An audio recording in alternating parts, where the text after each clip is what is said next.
días duros. Todos pasamos por ello. Pero hay unos días que son más difíciles que otras.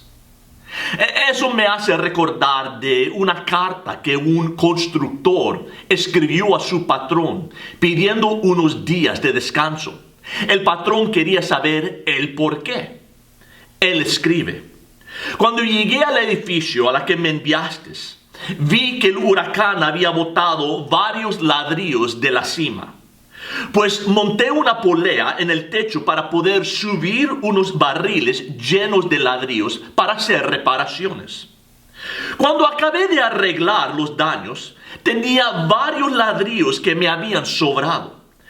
Pues me bajé y empecé a soltar la línea para bajar los ladrillos. Desafortunadamente, el barril de ladrillos pesaba mucho más que yo. Y antes que lo realicé, el barril descendía mientras yo me elevaba al otro lado del lazo. Más o menos a medio camino me encontré con el barril. Eso explica los daños que tengo a mi cráneo y el hombro quebrado.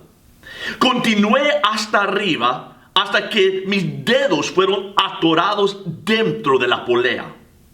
A ese mismo tiempo el barril pegó el suelo.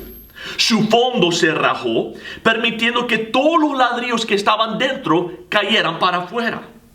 Ahora mi cuerpo pesaba más que el barril vacío, pues empecé a descender a gran velocidad. Otra vez, a medio camino, me encontré con el barril, que explica los cortadas a mis piernas y los daños a mis calcañares. Cuando por fin llegué al fondo, caí sobre un montón de ladrillos donde recibí varias cortaduras y moretones. Estaba en ese momento yo medio consciente y solté el lazo, que causó que el barril una vez más tomara un viaje de descenso, cayendo sobre mi cabeza y enviándome al hospital. Con mucho respeto pido unos días de descanso y de recuperación. Eso es lo que yo llamo un mal día. Todos sufrimos de ellos. Pero a veces no es que nos encontramos teniendo un mal día, sino es más como un mal mes o un mal año. Porque nos encontramos sufriendo una de esas pruebas gigantescas, una prueba que define tu vida. Quizás es un diagnóstico que te ha dado el doctor, te ha informado que es cáncer. Quizás es un hijo rebelde que no quiere saber nada de ti o nada de Dios. Quizás es un cónyuge pródigo y ahora ves que tu matrimonio se está derrumbando. Quizás es una lucha financiera y todavía no has podido encontrar un buen trabajo.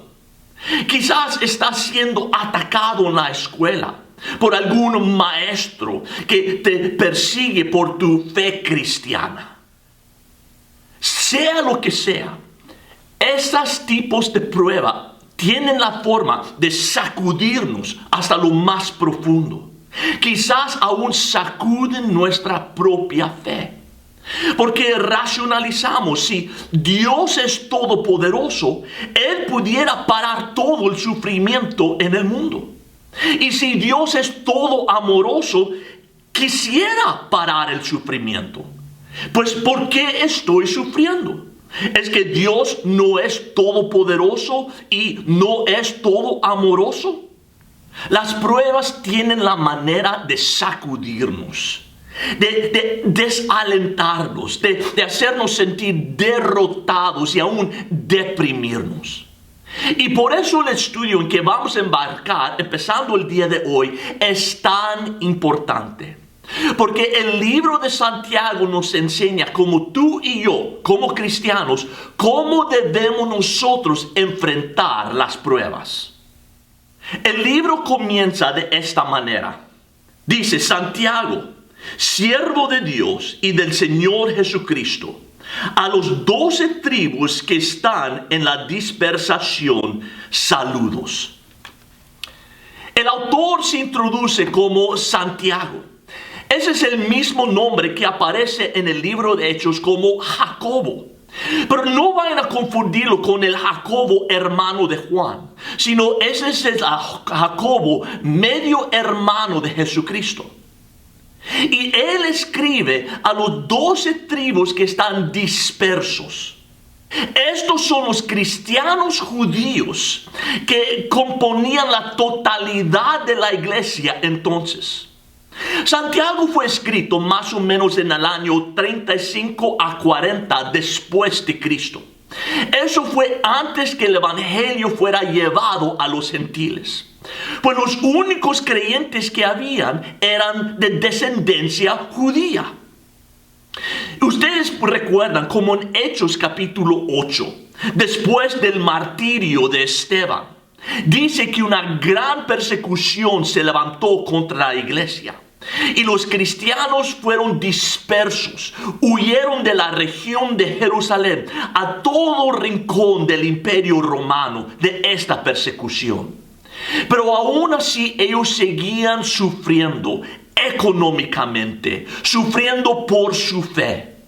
Y muchos estaban desalentados, sintiendo derrotados, queriendo darse por rendidos, porque recuerdan, eran nuevos conversos. En medio de esta prueba, empezaron ellos a sentirse enojados por su situación, enojados contra aquellos que les hacían daño y aún enojados con Dios. Y entonces empezaron a quejar, a murmurar, a culpar a Dios por sus problemas. Y eso los hizo más egoístas. Empezaron a descuidar los necesitados de alrededor de ellos. Dejaban de leer sus Biblias y de escuchar la palabra de Dios. Y todo esto contribuía para que se sintieran más derrotados, más desalentados y más deprimidos. Como resultado, Santiago les escribe esta carta para animarlos, para guiarlos, para instruirlos en cómo enfrentar pruebas, de cómo enfrentar las tribulaciones para que te mejoren y no te amarguen. Todos hemos escuchado ese refrán, que cuando el cielo te da limones, haga limonada. Y sonreímos de su gracia. Pero sabe, filosóficamente yo creo que está en lo correcto. Y aún diría que yo creo que es una verdad bíblica. Porque en la Biblia vemos personaje tras personaje que tomaron sus pruebas y lo convirtieron a victorias. Que las tribulaciones lo convirtieron a triunfos. Y Santiago nos quiere enseñar a nosotros cómo hacer precisamente eso. Por eso en este libro él nos introducirá 3 pasos o 3 ingredientes que nosotros debemos añadir a nuestras pruebas para poder hacer limonada. ¿Qué son esos ingredientes? Pues los encontramos aquí en Santiago capítulo 1 verso 19. Él dice: esto sabéis, mis amados hermanos, pero que cada uno sea pronto para oír, tardo para hablar, tardo para la ira. Santiago nos da un proceso que podemos seguir para poder mejorar a través de nuestras pruebas. Y esto es el bosquejo entero del libro de Santiago. Santiago se puede dividir en estas 3 secciones: sé pronto para oír, tardo para hablar y tardo para la ira. Dice, sea pronto para oír. No está hablando él socialmente. El contexto es pruebas y tribulaciones, que debemos ser pronto para oír. ¿Oír a quién? Oír a Dios, oír su palabra, que nos instruirá y nos ministrará por medio de la prueba. Número 2, dice que debemos ser tardos para hablar. Todos hemos dicho cosas que después nos arrepentimos de haberlo dicho. Pero otra vez, Santiago está hablando no socialmente, sino en contexto de pruebas y tribulaciones. Y tenemos que ser tardo No dice no hablar, sino de tener precaución en lo que decimos, de cómo hablamos, cómo murmuramos. Porque si siempre estamos hablando, no podemos estar escuchando. Y tercero dice, sea tardo para la ira. Ahora, normalmente, ¿qué sucede cuando nosotros pasamos por una prueba? Bueno, ponga esas tres cosas en reversa. Normalmente lo primero es que nos empezamos a enojar con nuestra situación, enojar con personas involucradas en él, quizás aún enojarnos contra Dios. Eso resulta con nosotros murmurando, quejando, culpando, hablando mal. Y esas dos cosas nos prohíben de poder estar escuchando lo que el Señor nos quiere decir y ministrar a nuestros corazones. Pero mire lo que Santiago nos advierte en el verso 20. Pues la ira del hombre no obra la justicia de Dios. Nos precauciona que no nos enojemos, si no nos perderemos lo que el Señor tiene para nosotros. Que no alcanzaremos, no produciremos la justicia de Dios, la madurez, la santidad que Él quiere desarrollar en nosotros. Y eso es lo que nosotros vamos a aprender en las siguientes semanas juntos. De cómo tomar los limones que la vida nos da y hacer limonada. Añadiendo estos tres ingredientes. Pero antes que nos despidamos, quiero pedirles tres cosas. Número 1, que sean devotos a su grupo. Traten de no perder una semana.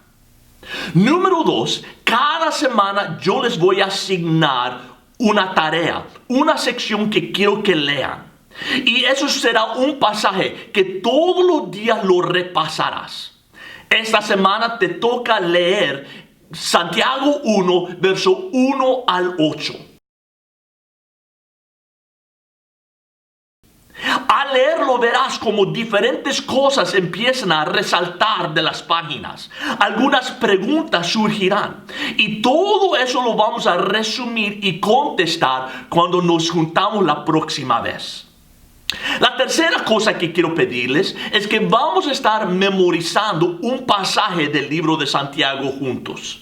La sección que yo he escogido es Santiago capítulo 1, versos 2 al 8. Dividiremos este párrafo en diferentes porciones que asignaremos cada semana. Así poco a poco iremos memorizando todo para que al cabo de los 9 semanas juntos tenemos todo el párrafo dedicado al corazón. Esta semana quiero que memoricen Santiago capítulo 1, verso 2. Estoy tan emocionado de lo que el Señor tiene en espera por nosotros, como iglesia y como individuos. Pues vamos a aprender de cómo se hace limonada.